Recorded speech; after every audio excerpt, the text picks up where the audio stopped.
안녕하세요. 성경통독 78번째 영상을 시작하도록 하겠습니다. 저희들이 이번에 통독하는 범위는 야고보서와 사도행전 13장에서 15장까지 사도 바울의 1차 전도 여행 부분을 저희들이 통독합니다. 그리고 그 이전에 쓰여졌으리라 생각하는 야고보서와 함께 갈라디아서도 저희들이 통독을 하게 됩니다. 야고보서가 행함을 강조했다면 갈라디아서는 은혜 안에 자유함을 강조하는 부분입니다. 이 두 서신서를 통독하면서 이 행함과 자유의 이 균형이 있는 그런 시각을 저희들이 갖는 그런 시간이 되었으면 합니다. 또한 사도 바울이 1차 전도 여행을 어떤 곳에서 어떻게 했는지를 저희들이 통독하면서 또 그 곳에서 하나님께서 사도 바울을 통해서 복음을 전하는 그런 과정들도 저희들이 같이 경험하게 됩니다. 혹시 사도행전 통독을 하시다가 궁금하신 부분이 있으면 재생 목록에 가면 그 유튜브 채널에 재생 목록에 가면 말씀 묵상 사도행전을 녹화한 부분을 모아놓은 부분이 있습니다. 혹시 궁금하신 그 절 이런 부분들을 몇 절 부분이 궁금하다라고 생각하시면 그 궁금하신 부분은 그 말씀 묵상 영상 부분에 가서 찾으셔서 같이 영상을 시청하면서 이 부분을 통독하는 것도 괜찮을 것 같습니다. 그러면 먼저 시대적으로 잠깐 저번 시간에 봤던 부분을 다시 한번 보도록 하겠습니다. 저번에 오순절 성령 강림 이후에 아나니아와 삽비라의 죽음, 7 집사를 뽑는 장면, 스데반이 순교하는 장면, 사울의 회심, 또 바울이 아라비아 지방에 3년간 사역하는 그 시기를 저희들이 지났고요. 고넬료의 개종을 사도행전 10장에서 저희들이 봤는데요. 그때가 AD 40년경으로 추정하고 있습니다. 바나바와 바울이 안디옥 교회에서 목회를 합니다. 사도 야고보의 순교를 저희들이 통독을 했습니다. 바울의 1차 전도 여행을 오늘 드디어 통독을 하게 되는데요. 이때가 AD 47년에서 49년으로 추정하고 있습니다. 예루살렘 공의회가 사도행전 15장에 그 공의회에 사도 바울이 보고하는 부분이 나옵니다. 그리고 그때 여러 가지 이방인에 대한 결정들, 중요한 결정들이 내려지게 됩니다. 바로 거기까지 저희들이 통독을 하게 됩니다. 먼저 야고보서를 보면 야고보서는 믿음의 증명이라는 그 행함에 무게가 들어가 있는데요. 첫 번째 증명은 시험을 인내한다라는 것이죠. 믿음으로 시험을 인내한다. 두 번째는 믿음으로 편견 없는 사랑, 믿음의 열매 중에 사랑에 대해서 말씀하고요. 말의 열매에 대해서 이 혀에 대한 중요성에 대해서 말씀하신 부분이 3장에 있습니다.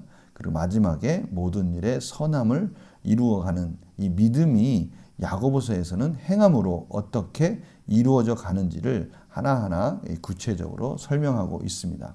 행함이 없는 믿음은 죽은 믿음이다 라는 것이 이 야고보서의 핵심이죠. 저자는 예수님의 형제 야고보입니다.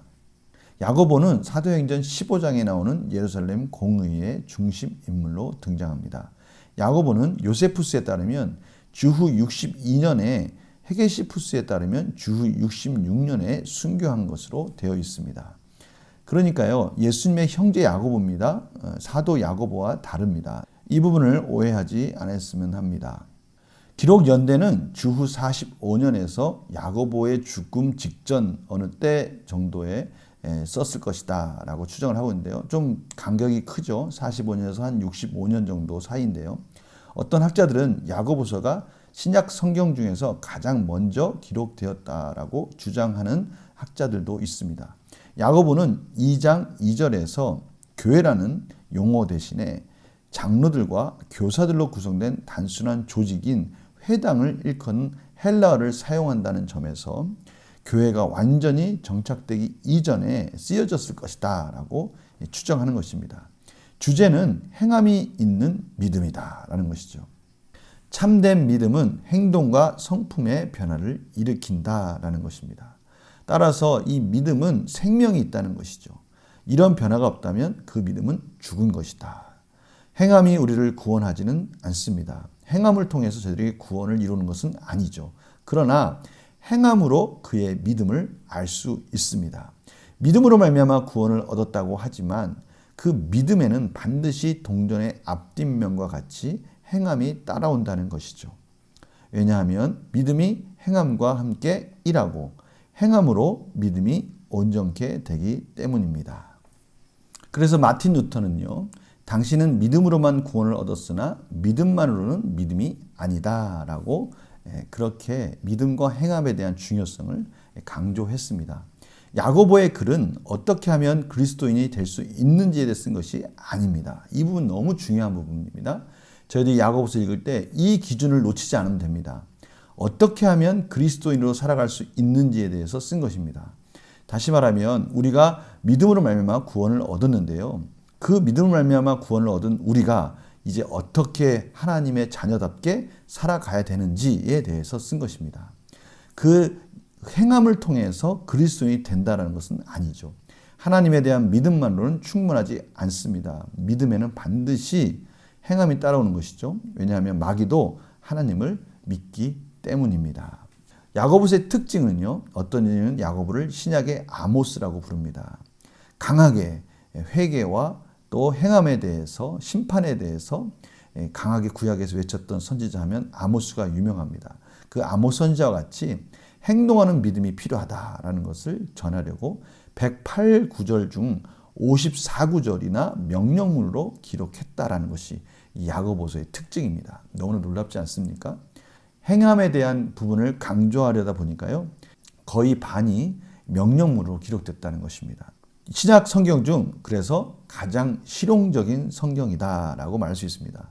실용적이라는 것은요, 실제적으로 우리 삶에 어떠한 일들이 일어나는지에 대해서 너무 구체적으로 잘 표현해 있고, 또 이러한 실용적인 이러한 이해를 통해서 저희들의 믿음을 확인할 수 있는 삶의 중요한 척도가 될 수 있다는 것이죠. 그래서 목적을 보면요, 핍박받는 그리스도인들이 일상생활 가운데서 진실하게 믿음대로 살아가도록 돕기 위해 기록되었다. 다시 말하면 핍박받는다라는 것은 참 힘들고 어려운데, 힘들고 어려울 때 더욱더 믿음대로 살아갈 때 하나님의 놀라운 위로와 또 기적을 경험하는 것이죠. 그래서 마틴 루터는 지푸라기 서신이라고 표현했습니다. 그것은 오해에서 그러한 말을 한 건데요. 야고보는 독자들이 교리적인 부분을 충분히 이해하고 있다는 전제하에 쓰여진 거라면 믿음으로 의롭다 한다라는 뜻이 무엇인지를 바르게 이해할 수 있는 것이죠. 마틴 루터와 같이 무슨 행함을 통해서 구원을 얻는다라는 그러한 오해가 아니라 이것은 이미 믿음 안에서 하나님 말씀 안에 순종하려고 하는 그러한 성도들을 향한 말씀이기 때문에 이러한 부분에 대해서의 중요성을 강조한 것이다 라고 말할 수 있는 것이죠. 저희들이 이제 사도행전 13장에서 15장까지를 보게 될 텐데요. 이 구간은 바울의 1차 전도 여행 구간입니다. 먼저 바울의 전도 여행을 따라가기 전에요, 바울의 선교 전략이 참 중요해서 그 부분을 요약해 봤습니다. 첫 번째는 교회의 후원을 얻되 자비를 들여서 충당했다라는 것이죠. 자비랑 선교를 하였습니다. 스스로 청막을 만드는 그러한 기술을 통해서 저녁에는 그 일을 하고요, 낮에는 복음을 전하는 그러한 자비랑 선교를 했다는 것이죠. 단독으로 하는 선교가 아니라 팀을 이루어서 사역을 했습니다. 그러다 보니까 마가와 이 다투는 장면도 나옵니다. 그러나 중요한 것은 결국 팀을 이루어서 사역함으로 인해서 사도 바울이 효과적으로 복음 사역을 했다는 것을 우리는 이 전도 여행을 쫓아가면서 확인할 수가 있습니다. 이방의 문화를 최대한 존중하되 결코 복음의 본질을 변질하거나 왜곡시키지 않았습니다. 13장부터는 사도행전의 중심 인물이 그래서요, 베드로에게서 바울로 옮겨가는 것을 저희들이 보게 됩니다. 사도행전 1장에서 12장까지는 베드로의 이름이 56회 등장하고요. 13장부터 예루살렘 공의회를 제외하고는 베드로의 이름이 거의 등장하지 않습니다. 그만큼 그 포커스가 바울에게로 향해지고 바울을 통해서 이제는 이방인으로 전도하는 하나님의 뜻이 이루어지고 있다는 것을 저희들은 알 수 있습니다. 성경에서는요, 순서나 횟수나 강조하는 부분이 참 중요합니다. 교회의 본부도요, 예루살렘에서 시리아 안디옥으로 대체되는 것을 저희들이 확인하게 됩니다. 고대 세계에서는요, 보통 해적이나 이방인의 군대, 적대적인 국경 수비대 등이 길을 막고 있었기 때문에 여행을 한다는 것은 무척 위험한 일이었다는 것이죠. 그러나 하나님께서는 복음이 전해지기 전에 이미 로마를 통해서 지리적인 부분을 통일시키고요, 언어적인 부분을 통일시키는 그러한 은혜들을 베풀어 주셨습니다. 그래서 그 힘을 빌려서 팍스 로마나라고 해서요. 로마 안에서의 참으로 진정한 평화를 이루는 시대였습니다. 그래서 더욱더 효율적으로 복음을 전할 수 있었던 것이죠. 헬라어로 통일되어 있었고 또 로마 시민권을 가지고 있었습니다. 이러한 여러 가지 혜택 속에서 사도 바울은 로마가 지배하는 지역들을 자유롭게 복음을 전할 수 있었던 것이죠. 이 모든 것들은 사도 바울을 이방인의 사도로 세우시는 하나님의 특별한 섭리, 그리고 사도 바울을 통해서 복음이 전해질 때 그 모든 것들이 수월하게 전해지도록 만들어주시는 세계 경영을 하시는 하나님의 특별한 배려였습니다. 이러한 모든 것들은 중간기에 다 이루어집니다. 하나님이 침묵하셨던 그 400년의 그 구간 속에서 하나님은 이러한 복음이 이방인에게 전해지는 이런 모든 작업들을 다 이루어 주셨던 것이죠. 그래서 바울의 1차 전도행, 주로 갈라디아 지역을 전도하는 부분들을 저희들이 같이 보도록 하겠습니다. 안디옥 교회에서 바나바와 사울을 파송합니다. 중요합니다. 순서 중요하다고 했죠. 바나바와 사울을 파송합니다. 바나바가 중심 인물이었다는 것을 알 수가 있습니다. 그런데 어느 순간부터 이제 사울이 앞으로 등장하고 바나바가 뒤로 갑니다. 그 말은 이제 사울이 또 중심적인 역할을 감당하기 시작했다라는 것을 말씀하시는 것이죠. 참 흥미있는 부분입니다. 바나바와 사울을 파송합니다. 이 당시만 해도 바나바가 중심이 돼서 사울과 함께 복음을 전하기 위해서 떠나게 된 것이죠. 안디옥은 알렉산더 대왕 이후 크게 4개의 부분으로 나뉜 지역 중 셀류키드 왕조의 수도였습니다. 알렉산더 대왕이 젊은 나이에 갑자기 요절을 하자 그 밑에 있었던 그 4명의 장군들이 각 지역을 4개 지역으로 나누어서 통치하게 되는데요. 바로 이 안디옥은 그 셀루키드 왕조의 수도였다는 것이죠. 안디옥에서 비로소 그리스도인이라는 용어가 등장했습니다. 기독교가 더 이상 유대교가 아니라는 것을 사람들이 인식하기 시작한 것입니다. 유대교와 다른 특징들을 발견하기 시작했다는 것이죠. 구브르에 도착합니다. 회당에서 전파합니다. 사도 바울은 항상 회당에 있는 지역에 가면 회당에 먼저 가서 복음을 전합니다. 왜 그랬을까요?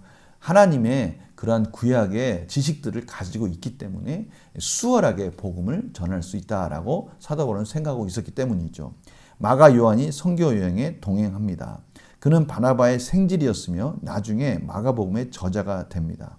나와 함께 갇힌 아리스다고와 바나바의 생질 마가와 이 마가에 대하여 너희가 명을 받았음에 그가 이르거든 영접하라. 두 사람이 성령의 보내심을 받아 실루기아에 내려가 거기서 배 타고 구브르에 가서 살라미에 이르러 하나님의 말씀을 유대인의 여러 회당에서 전할세 요한을 수행원으로 두었더라. 팀을 이루어서 사도 바울이 복음을 전합니다. 구브르의 수도 바보에서 총독 서기오 바울에게 복음을 전합니다. 기독교가 로마 귀족층과 상류 계급에 처음으로 소개된 사건입니다.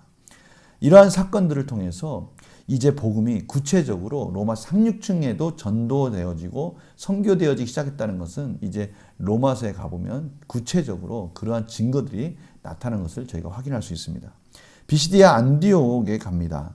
마가 요한이 예루살렘으로 돌아갑니다. 바울과 및 동행한 사람들이 바보에서 배 타고 밤빌리아에 있는 버가에 이르니 요한은 그들에게서 떠나 예루살렘으로 돌아가고 바울과 바나바는 북쪽으로 160km 떨어진 곳인 비시디아 안디옥으로 갔다. 해안에서 고도 1000m가 넘는 고산지대를 지나야만 했다. 이 길은 산적들이 많이 출몰하는 곳이었다. 이방인들이 듣고 기뻐하며 하나님 말씀을 찬송하며 영생을 주시기로 작정된 자는 다 믿더라. 지역적으로 상황적으로 참 힘든 곳인데요. 바로 그곳에서도 하나님의 복음을 기다리는 자들이 있었다라는 것을 말씀하시는 것이죠.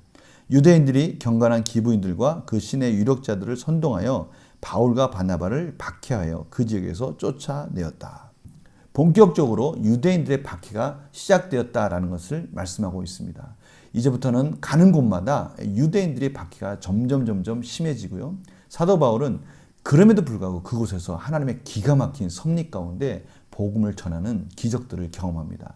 이런 구체적 내용들은요, 말씀 묵상에 잘 표현되어 있으니까요, 그 부분을 참고하시기 바랍니다. 제자들은 기쁨과 성령이 충만했습니다. 이러한 핍박 속에서 제자들은 자신들이 온전하게 복음을 잘 전하고 있구나라는 것을 오히려 확인하게 되어서 더 기쁨 가운데 복음을 전하게 된 것이죠. 여러 가지 핍박은 받지만요, 그 속에서도 하나님의 섭리 가운데 복음이 멈추지 않고 계속 전해지는 것들이 너무나 기쁨의 원인이 되고 이유가 되었던 것이죠. 기쁨과 성령 충만은 제자들의 특징이라는 것을 알 수가 있습니다. 이고니온을 들려서 루스드라에 갑니다. 남에서부터 안진뱅이가 된 자가 고침을 받습니다. 바울과 바나바를 신으로 받듭니다. 그들이 알고 있는 그 신화의 배경을 가지고 바울과 바나바를 신으로 섬기는 장면을 저희들이 보게 됩니다. 루스드라에는 바울과 바나바가 도착하기 오래전에 그곳 살던 노부부에게 제우스 신과 헤르메스 신이 찾아왔었다는 전설이 있었습니다. 바나바는 제우스, 주피터라고 부릅니다. 바울은 헤르메스, 머큐리라고 부릅니다. 제우스는 그리스나의 최고의 신이고요. 헤르메스는 제우스의 사자 역할을 했습니다. 따라서 이들이 이렇게 자기들이 알고 있는 신화적 지식을 가지고 바울과 바나바를 정의하는 것이죠. 그러나 바울과 바나바는 옷을 찢으면서 자신들이 누구인지에 대해서 자신들은 사람이다라고 분명히 말하므로 그런 오해로부터 피하는 장면을 저희들이 보게 됩니다. 바울이 돌에 맞습니다. 유대인들이 안디옥과 이고니온에서 와서 무리를 충동하니 그들이 돌로 바울을 쳐서 죽은 줄로 알고 시외로 끌어내치니라. 참 이 부분이 감동적인 부분입니다. 바울이 얼마나 돌로 심하게 맞았으면 죽은 줄 알고 그를 시위에다 버려버린 거죠. 그런데 제자들이 놀라서 쫓아와 봤는데요, 바울은 아무 일 없다는 듯이 다시 훌 털고 일어나서 다시 성으로 들어가는 장면을 보게 됩니다. 이것은 바울이 얼마나 정말 담대하게 하나님 말씀 가운데 복음이 있다면 자기가 복음 때문에 살 수 있고, 복음만 있다면 자기는 복음을 인해 이것이 충분히 하나님의 은혜 가운데 전해질 때까지 하나님께서 책임져 준다는 그런 믿음이 있었기 때문에 사도 바울은 당당하게 다시 복음을 전하러 가는 것이죠. 더베를 들려서 돌아오는 길에서 사역을 합니다. 자신이 세운 공동체를 다시 방문합니다. 사도 바울이 갔던 그 코스들을 거꾸로 오면서 그 공동체들이 온전히 잘 세워지고 있는지를 다시 돌아보면서 돌아오는 것이죠. 쉽게 안디옥으로 갈 수 있었습니다. 쉽게 갈 수 있는 그 길을 마다하고 사도 바울은 그 먼 길을 다시 돌아오는 겁니다.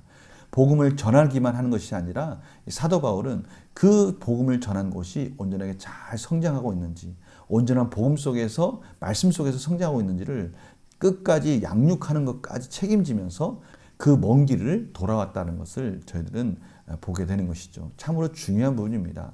전도만 하는 것이 아니라 그 전도한 영혼이 말씀 안에서 잘 양육되어지는 것까지 책임지는 것이 전도한 자의 책임이라는 것을 사도 바울의 이러한 전도 여행을 통해서 또 확인할 수 있는 것이죠. 1차 전도여행에 대한 보고를 합니다. 1차 전도여행은 대략 46년에서 48년 사이 이루어진 것으로 보입니다. 바울이 44세 정도 회심한 지 14년 뒤였다라는 것이죠. 그는 14년 동안 주로 수리아 지역에서 선교 사역에 전념했습니다.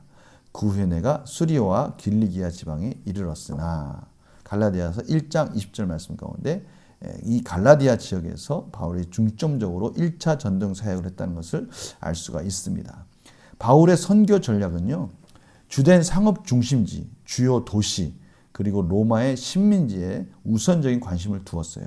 사람들이 많이 모이는 곳에, 그렇게 복음을 전하기 용이한 곳에 갔다는 것이죠. 오늘날의 근대 도시들처럼 이들 도시는 다양한 문화가 용광로처럼 녹아드는 곳이었습니다. 바울은 보통 지방의 회당을 방문해 동료 유대인들과 접촉했습니다. 만약 그들이 그 메시지를 받아들이기를 거부하면 그는 곧 비유대인 청중들에게 향했습니다. 그러니까 첫 번째는 먼저 유대인에게, 그러나 그들이 거부했을 때는 그 근처에 있는 비유대인들, 이방인들에게 복음을 전했던 것이죠. 또한 교회가 세워지면 그곳에 머물면서 말씀을 가르쳐 그들을 영적으로 성장시켰고요. 에베소 같은 경우는요, 3년 동안 그곳에서 말씀 사역을 했다는 것을 알 수가 있습니다. 바울의 1차 전도 여행을 가는 그 코스들을 통해서 그곳에서 있었던 여러 가지 일들을 저희들이 이 지도를 통해서 확인할 수 있습니다. 이 지도를 통해서 쭉 보시면서 하나하나 말씀을 따라가면서 그 지역이 어디인지 한번 보시면 구체적으로 더 쉽게 이해할 수 있을 것입니다. 제가 자료를 올려드릴 테니까요, 확대해 가면서 하나하나 차근차근 보시면 유익하리라 생각합니다. 사도 바울은 1차 전도 여행을 마친 후에 예루살렘 공회에 가서 보고를 합니다. 이방인이 율법을 지키는 문제에 대한 논쟁이 벌어지죠. 복음이라는 새 포도주가 유대교라는 낡은 가죽 부대와 충돌하면서 벌어진 결과였습니다. 어떤 유대인 그리스도들은요, 할례 받지 않으면 언약 백성으로서 할례는 너무 당연한 거다라고 생각하고 있었기 때문에 할례 받지 않는 구원이라는 것은 상상하지도 못했던 것이죠. 그들이 가지고 있는 율법에 예수가 메시아라는 믿음 한 가지만 추가되었다라고 생각을 한 것이었습니다. 은혜로 얻은 구원에 대해서 베드로가 설교를 합니다. 바울과 바나바가 그것에 대해서 또 증언을 합니다. 바울은 우상에게 바친 음식을 피해야 한다는 점에는 동의합니다. 그것이 믿음이 연약한 자에게는 해로울 수 있기 때문에 그 부분에 있어서는 동의를 합니다. 그러나 구원에 있어서 이 할례가 반드시 필요한 것은 아니다라는 것을 주장하죠. 이 사상이 바로 갈라디아서에 잘 표현되어 있습니다. 이방인은 율법에 대해 자유하다고 야고보가 증명을 합니다. 기독교와 유대교 사이에 공식적으로 선을 그은 사건이라고 볼 수 있습니다. 이제는 율법으로부터 자유한 예수 그리스도를 믿음으로 말미암아 구원을 얻는 이 자유함에 대한 그 유대교와 엄밀히 구별되는 이 기독교만의 분명한 교리가 선을 그으면서 구분지어지는 그러한 사건인 것이죠. 공의회가 이러한 모든 것들을 합의하고요, 공식적으로 편지를 보냅니다. 안디옥에서 보고를 하고요, 예루살렘 공의회는 바로 주 49년에 열렸던 것입니다. 여기까지가 저희들이 바울의 1차 전도 여행을 정리하는 13장부터 15장까지 통독의 구간입니다. 참으로 많은 일들이 있었습니다. 그러나 분명한 것은 드디어 이방인에게도 복음이 열렸고요, 율법으로 말미암아 구원을 얻는다는 유대인들의 그러한 너무나도 당연한 그런 교리들을 깨트리면서 진정으로 예수 그리스도를 믿는 믿음만으로 자유함 속에서 구원을 얻는 길이 열리는 그런 계기가 된 것입니다. 저희들이 이거와 함께 이제 그 지역적으로나 또 이 율법과 은혜에 관해서 아주 중요한 교리를 가르쳐주고 있는 갈라디아서를 같이 통독하게 됩니다. 갈라디아서는 크게 세 부분으로 나눕니다. 먼저 복음이 가지고 있는 그 근원의 정통성, 복음의 내용의 정통성. 이 복음이 참으로 성경에서 말하는 그 복음, 그리스도 예수로 말미암아 완성된 그 복음이다라는 것을 확인하고요. 이 복음의 탁월성, 새로운 관계의 정립, 또 그것을 누리는 특권들, 이러한 교리적인 부분들을 먼저 정립을 하고 이것이 실제적으로 어떻게 적용되어지는지를 나머지 5장, 6장에서 마무리 짓고 있습니다. 구체적으로 이 저자는 당연히 사도 바울이겠죠. 바울이 갈라디아 여러 교회들에게 보낸 편지입니다. 1차 전도여행 때 다녔던 그 교회들에게 사도 바울이 이제는 율법과 믿음에 대한, 은혜에 대한 부분들을, 그 교리를 정립하기 위해서 보낸 그런 서신서라고 할 수 있습니다. 서신서는요, 보통 보내면 그 지역이 회람을 합니다. 돌아가면서 편지를 보게 되는 것이죠. 하나님 아버지로 말미암아 사도된 바울은 함께 있는 모든 형제와 더불어 갈라디아 여러 교회들에게 바로 이 편지를 보낸다라는 것이죠. 수신자는 갈라디아 교회입니다. 바울이 바나바와 함께 1차 전도 여행 때 전도했던 도시들이 포함됩니다. 1차 전도 여행은 이방인 그리스도인들에게 율법 준수를 요구해야 하는지에 대해 결정을 내린 예루살렘 공회 이전이었습니다. 1차 전도여행을 마무리하고 나서 공회에서 이 부분이 결정된 거니까 그 이전이겠죠. 그래서 중간에 나오는 갈라디아 2장 1절에서 10절의 예루살렘 방문은 사도행전 11장 27절에 3절에 나오는 그 흉년 때 부조를 전달하기 위해 방문했던 것을 말하는 것입니다. 그래서 주제는요, 율법으로부터의 자유입니다. 행위의 구원이냐 아니면 이신칭의, 믿음으로 말미암아 의롭다고 선포하는 그런 이신칭이냐라는 것에 대한 두 개에 대한 대조인 것이죠. 바울은 갈라디아 교회들이 갑자기 일부 유대주의자들의 거짓 가르침에 넘어갔다는 보고를 듣고 이 편지를 기록합니다. 당연히 유대주의자들은 율법적 준수에 대해서 강조하고 그런 율법적 준수가 없는 구원은 없다라고 말하는 거짓 교리를 가르쳐줬다는 것이죠. 사도 바울은 이러한 거짓 가르침에 따라서 그 믿음으로 구원을 얻은 그 성도들이 그릇된 교리로 말미암아 행위에 대한 부분이 강조되어져서 행위로 인한 구원에 그러한 오해를 하고 있는지에 대한 염려를 사도 바울은 하게 되었습니다. 바울은 하나님의 복은 우리를 죄인이라고 선고하는 율법이 아니라 믿음을 통해서 온다는 사실을 강조합니다. 믿음은 우리가 그리스도 안에서 자유를 누리게 합니다.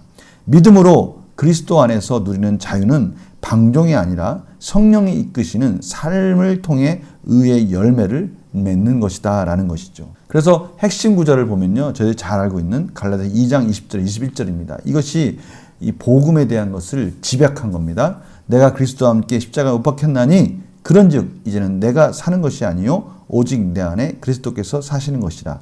이제 내가 육체 가운데 사는 것은 나를 사랑하사 나를 위하여 자기 자신을 버리신 하나님의 아들을 믿는 믿음 안에서 사는 것이라. 내가 하나님의 은혜를 패하지 아니하노니 만일 의롭게 되는 것이 율법으로 말미암으면 그리스도께서 헛되이 죽으셨느니라. 율법은 이미 다 주어졌지 않습니까? 그런데 굳이 왜 그리스도께서 오셔서 그 율법을 완성하시고 이제는 믿음으로 말미암아 구원을 얻는 길을 열어놓으셨겠습니까? 그 율법의 완성, 온전한 완성을 이루신 예수 그리스도를 믿음으로 이제 그의 백성들이 의의 열매를 맺어가는 그러한 복된 삶을 누리도록 허락해 주셨다는 것이죠. 이것이 복음입니다. 갈라디아서는 바로 이 부분을 강하게 설명하고 설득하고 있는 부분이죠. 갈라디아서를 전체적으로 다시 한번 정리하면 바울의 사도적 권세를 변호하는 이 복음에 대한 정통성을 말씀하시는 1장, 2장, 또 3장, 4장에는 믿음으로 그렇게 되는 원리를 신학적으로 변론합니다. 교리적인 부분을 설명하는 것이죠. 5장, 6장에는 율법으로부터 자유가 무법을 의미하는 것은 아니라는 사실을 증명합니다. 실제적으로 믿음으로 의롭게 되었다라는 것이 마치 율법을 무시하는 것 같지만 믿음으로 의롭게 된 자들에게는 반드시 의의 열매, 율법을 준수하고자 하는 그러한 열매들이 따라간다는 것을 말씀하시므로 이전에 율법으로 말미암아 이루어가는 자기 의가 아닌 예수 그리스도로 말미암아 이루어지는 그 모든 것을 초월하는 더 깊고 더 풍성한 그런 율법의 완성을 이루어가는 것들을 설명하는 부분이 5장에서 6장까지 이어지고 있습니다. 저희들이 이번에는 여기까지 통독을 합니다. 야고보서와 갈라디아서를 통해서 이 복음의 은혜와 이 율법이 어떤 관계에 있는지를 이번에 분명하게 저희들이 이해하면 되고요. 이러한 은혜와 율법의 관계들이 사도 바울이 복음을 전하는 이 13장에서 15장까지 이 예루살렘 공의에서 그것들이 정의 내리기 전까지 사도 바울이 실질적으로 그렇게 하나님의 복음을 전하고 그곳에서 그렇게 회심하는 역사들이 일어나는 것들을 저희들은 그 역사 속에서 일어나는 또 실제적인 사건들을 통해서 저희들이 확인하게 되는 것입니다. 이러한 모든 내용들은요, 사도행전이 얼마나 또 하나님의 은혜 가운데 모든 서신서들의 밑바탕에 흐르는 재료들이 되고 있다는 것을 저희들 다시 한번 깨닫게 됩니다. 은혜의 놀라운 복음의 역사들이 어떻게 유대인들과 충돌하면서 하나님께서 완성해 가는지 이런 것들을 보면서 입체적으로 저희들이 서신서를 이해할 수 있게 되는 것이죠. 더 깊이 하나님의 말씀을 이해하는 또 서신서를 이해하는 그런 복된 시간이 되기를 간절히 축원합니다. 다음 주에 또 뵙겠습니다. 안녕히 계세요.